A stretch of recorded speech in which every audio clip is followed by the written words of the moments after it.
네, 민생이 수다 이정민입니다. 자, 오늘은 첫 타임이죠. 입시 분석 첫 타임인데요. 오늘은 경희대학교 관련해서 입시 분석을 좀 해보려고 합니다. 그래서 저랑 같이 화면 보시면서 한번 전형이 어떤지, 그리고 대비를 할 때 우리가 이제 어떤 문제를 대비를 해야 되는지 이런 것들 한번 살펴보도록 하겠습니다. 우선은 지금 화면에 보이시는 것처럼 경희대학교 입학 전형 관련 화면입니다. 뭐 요거는 사실 학교 홈페이지 가시면 쉽게 보실 수 있는 부분이긴 한데요. 제가 우리 학생들을 위해서 조금 파악하기 편하게 도표화 시켜드렸습니다. 총 2단계로 구성이 되고 1단계는 필답고사가 제일 핵심적인 부분이 되겠지만 이제 2단계 넘어가면 서류는 면접이 있다. 이 부분을 참고해 주시면 좋을 것 같고요. 또 우리가 이제 제일 중요한 거, 제가 여러분에게 도움을 드릴 수 있는 부분은 필답고사 준비해드리는 부분인 거니까 필답고사 같은 경우에 지금 화면 보시는 것처럼 화학, 생물 50%씩이라고 나와 있죠. 그래서 30문항이 출제가 될 건데 이 중에 화학 15문항, 생물 15문항, 전체 주어지는 시간은 90분 정도입니다. 경희대학교 문제는 아주 쉽지는 않아서요. 90분 시간이 그렇게 막 되게 널널한데 30문항에 90분이면은 한 문제당 3분 뭐 할만한데 하실 수 있을지 모르겠는데 화학 같은 경우는 계산 문제가 조금 까다로운 부분들이 있다라고 들었고, 생물 같은 경우에도 물론 2점짜리도 있어요. 이게 경희대 같은 경우에는 생물 문제가 배점이 2점, 3점, 5점짜리도 있고요. 이런 식으로 배점이 다양한데 5점짜리 문항들 같은 경우에는 조금 난이도가 있는 문제가 나오게 되어 있습니다. 그리고 출제 범위가 조금 애매하죠. 사실 이렇게 출제 범위 있는 거 진짜 별로 안 좋아하는데 막 딱 일반 생물학, 일반 화학 이러면 좋겠는데 이게 뭐야 지금 의약학계 학부 과정을 이수하기 위해 필요한 기초 지식을 측정하는 수준의 화학 생물학 문제 어쩌라는 건지 그쵸? 결론부터 말씀을 드리면 일반 생물학으로는 조금 어려울 수 있고요. 일반 생물학보다는 조금 깊이 있는 학습을 하실 필요가 있다라고 말씀드릴 수 있겠습니다. 자, 그러면 이제 실제 학생들이 궁금한 거 됐고, 그죠? 나는 생물 선생님이니까 생물 문제 어떻게 나오는지 궁금하다라고 하시는 분들을 위해서 필답고사 한번 분석을 좀 해드리면, 일단 제가 편의상 문제 유형 이렇게 4가지로 구분을 했어요. 그래서 단순 지식, 개념 응용, 임상 적용, 추론 해석 총 4가지로 구분을 했고요. 임상 적용 같은 경우는 사실 이제 3,6대나 우석대 같은 약대에서 요즘에 좀 많이 나온 패턴인 거고, 일반적으로 이제 의대 약대 같은 경우에는, 의대 치대 같은 경우에는 단순 지식 문항이 제일 많습니다. 그래서 지금 제가 표시해드린 것처럼 단순 지식 문항이 15문제 중에 10문항인 거니까 거의 대부분인 거잖아요.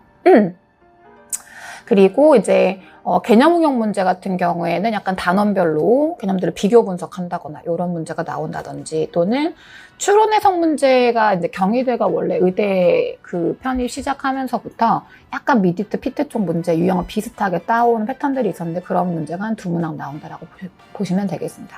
지금 제가 말씀드린 요거는 전년도 기준이에요. 작년 시험 문제를 기준으로 해서 구분을 해봤을 때 이렇게 됐다는 얘기인 거고, 해년마다 조금 배치가 다르긴 한데 확실한 거는 일단 단순 지식 문제가 제일 많이 나온다. 요게 이제 핵심이라고 볼 수 있겠습니다. 그리고 이제 영역별로 본다라고 했을 때는 생화학 문제를 독립적으로 내지는 않습니다. 경희대는 한 번도 없었던 것 같아요. 근데 그게 생화학을 몰라도 괜찮아 라고 하는 건 아니고, 워낙에 문항수가 많지가 않고요. 15문항 가지고 그 넓은 거 어떻게 다 막아, 그쵸? 그래서 생화학 문제를 내지는 않지만, 바꿔 말하면 생화학을 모르면 다른 문제는 못 푼다, 이렇게 보시면 되십니다. 그래서 생화학 문제를 생화학 범주에 해당하는 문제를 출제를 하지는 않습니다만, 다른 영역 문제를 풀이할 때 생화학 개념은 필요하신 거고요. 세포학 유전화, 뭐 당연히 이제 의학학 쪽은 동물 생리 파트가 많이 출제가 됩니다. 그리고 눈여겨보실 거, 경희대 같은 경우는 식생분진 문제가 항상 나오는 편인데 그 중에서도 꼭 나왔던 게 하디바인베르크 법칙 관련 진화 쪽 문제, 내지는 식물 문제, 이런 문항들이 한 문제 이상은 나오니까요. 경희대 준비하시는 분들은 아무리 의학대라고 해도 식생분진 파악하셔야겠습니다. 난이도는 전체적으로 봤을 때 의대 계열 치고는 평이합니다. 의대 중에서 뭐 정말 그 살인적인 난이도 이런 건 아니라고 볼 수 있겠고요. 하지만 일반 생명 계열보다는 조금 높은 게 맞으니까 별표 3개로 정리해드렸습니다.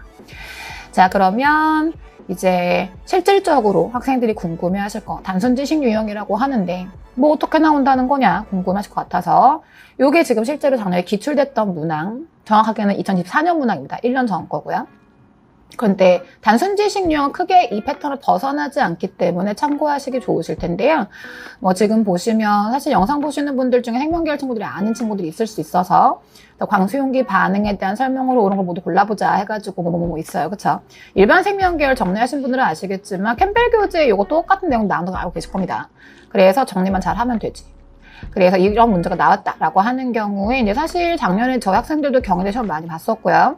지금 보시는 이 자료는 우리 바이오스토리 교재에 있는 그림입니다. 지금 여기 설명되고 있는 과정을 그림 하나로 제가 수업할 때 편의상 사용하기 좋으라고 그림으로 넣어드린 자료인 건데 뭐 요 그림 하나만 파악하고 있으면 사실 이 문제는 푸는 게 해결하는 게 어렵진 않다.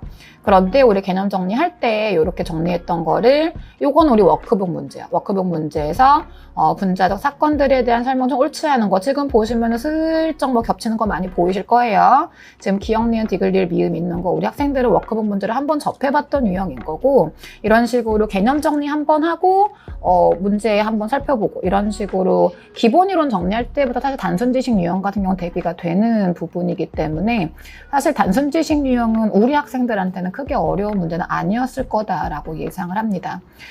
개념 응용 유형이 도대체 어떤 건지 궁금해하실 분들이 많을 것 같아서 지금 또 하나 예시 문제를 가지고 왔는데요. 스트레스 요인과 이를 극복하기 위한 식물 반응을 옳지 않은 걸 물어본다. 솔직히 말하면 식물 호르몬 파트인 건데 식물 호르몬 파트에서 스트레스 요인에 따른 식물의 반응 이런 단어는 있진 않습니다. 그런데 지금 밑에 보기를 보시게 되면 앱시스산이라거나 내지는 지베렐린 뭐 이런 식으로 다양한 호르몬들이 언급이 나오고 있어요. 그래서 이 주제 같은 경우는 그리고 이제 일반 생물학 교재에서 다루는 식물 호르몬은 6가지 됩니다. 이 호르몬 정리가 어떤 호르몬은 이런 역할을 한다. 뭐 이런 식으로 정리가 돼 있죠. 근데 그 호르몬들의 기능 중에서 스트레스에 대비하는 기능들만 모아놓은 문제 이런 걸 이제 개념 응용이라고 하는 거거든요. 그러면 우리가 수업할 때 어떻게 대비를 했던 거냐 지금 보시면 알겠지만 이게 딱 문제 스타일 봤을 때 요거는 워크북은 아니고요. 알짜인제 문제풀이 할 때 아마 우리 풀었던 문제였을 겁니다. 알짜인제 문제는 크게 2가지로 나눠집니다. 아예 기출됐던 문제를 푸는 과정하고요. 기출문항 기반으로 해가지고 유사문항 정리하는 과정 있죠. 그 유사문항 정리했었던 알짜인제 유형편 쪽에서 지금 보시는 것처럼 호르몬별로 지금 나와 있는 건 사실 각각의 호르몬들이 성장 과정에 영향을 미치는 기능들만 기준으로 해가지고 풀었던 문항들이었었고요. 또는 이런 식으로 요거는 실제로 기출됐던 문항입니다. 그래서 요거는 기출편 때 문제 풀었던 거 식물 호르몬 관련 설명으로 다양한 호르몬들의 기능을 한 문제로 정리해 볼 수 있도록 하는 문항들을 우리 많이 접해봤기 때문에 사실은 경희대에서 저 문제가 나왔다라고 하는 경우에도 막 너무 당황했어요. 이런 친구는 없었습니다. 그래서 스트레스에 대한 저항 같은 경우는 우리 수업할 때도 한 번은 다루는 주제이기 때문에 사실 저랑 같이 진행했던 학생들은 경희대 시험 문제 풀고 와가지고 어려웠다라기보다는 사실 화학 계산하느라 조금 시간이 부족했다라는 친구들 내지는 사실 재작년에 경희대 쪽에서 조금 문제 이슈가 있어가지고 그것 때문에 고민하느라고 좀 고생했다 뭐 이런 반응들이 있었던 부분입니다. 그래서 경희대를 준비하시는 분들은 문항 자체가 막 극악으로 어렵진 않기 때문에 꼼꼼하게 개념 정리하면 충분히 대비할 수 있다라고 생각하시면 될 것 같아요. 제가 추론 해석 유형도 하나 나온다고 했던 거 지금 문제 유형 보시게 되면 이끼류 별로 관심도 없는 그 이끼류 그잖아요. 근데 그 이끼류의 피해가 다른 식물에 비해 더 큰 것으로 확인되었다. 언제? 방사에 노출됐을 때. 내가 자신 있게 말할 수 있어. 캠벨 교재 이런 내용은 안 나와요. 그러니까 이건 캠벨 내용을 아무리 열심히 봤다라고 하더라도 교재를 10번 반복해도 이 내용은 안 나왔을 겁니다. 따라서 이거는 이론이 중요한 게 아니고 뭔가 어떤 실험을 한 거죠. 실험에 따른 결과가 나왔고 이 결과에 대한 추론 능력을 보겠다라고 하는 거니까 이건 이제 학생을 연구자라고 생각을 하는 거죠. 연구자를 선발한다라고 했을 때 그런 추론 능력이 있는지 물어보는 그런 문항이다 보니까 완벽히 주제가 일치하지는 않는다고 하더라도 지금 제가 보여드리는 것처럼 어떤 실험을 했고 이기에서 나온 결과에 따라서 여기에 대한 예측을 접촉한 게 어떠냐 뭐 이런 문항들을 여러 번 접해보시게 되면 약간 과학적인 사고하는 방향을 파악하실 수 있기 때문에 조금 더 문제 접근이 수월할 수 있을 겁니다. 지금 보시는 것처럼 제가 기록에 나왔던 기출문제하고 이 기출문제가 아마 우리 수업 중에 어떤 수업 들었으면 도움 됐을 거야 라고 매칭을 해드리고 있죠. 그래서 말씀드릴 수 있는 건 경희대학교는 앞에서도 계속 말씀드렸지만 난이도가 아주 심각하게 어려운 학교는 아니기 때문에 꼼꼼하게 개념 정리하시고요. 지금 보시는 것처럼 문제 유형에 맞춰서 접근하는 방법만 잘 파악하고 계시다고 하면 경희대학교 문항은 큰 어려움 없이 해결할 수 있을 거다라고 말씀드릴 수 있겠습니다. 자, 오늘은 경희대학교 작년에 기출됐던 문항과 최근 기출됐던 문항들 대비 어떻게 해야 하는지 안내를 좀 드렸는데요. 앞으로 계속 다른 학교들도 안내를 드릴 예정이니까 본인이 희망하는 학교 관련해서 점검해 보시면 좋을 것 같습니다. 네, 민생의 수다 이정민이었습니다.